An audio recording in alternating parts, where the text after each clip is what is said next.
Welcome to Guide Guru. We hope this video helps. You start by confirming your Admiralty digital publications subscription and logging in with your credentials, because without valid access updates won't apply. Next, collect the specific update packages, ENC files, folios, or amendment bundles, so you have everything in one folder. Once done, connect through the approved secure network or VPN to avoid interrupted downloads.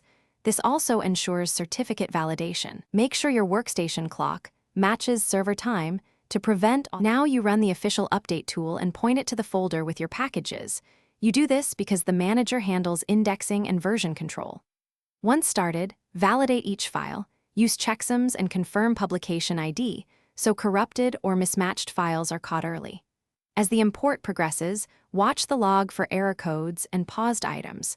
Pausing allows you to address specific faults without aborting the entire session. If available, enable verbose logging for detailed diagnostics. Finish by publishing updates to your local server or ECDs and then refresh the chart library so new additions replace old ones. This guarantees users pull current data. After publishing, perform verification.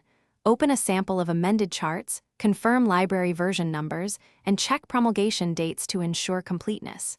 If something goes wrong, consult the update logs first, then re-import the specific failed files. If errors persist, capture the log entries and contact support with exact error codes for faster resolution. Thanks for watching. Consider subscribing if we helped you today.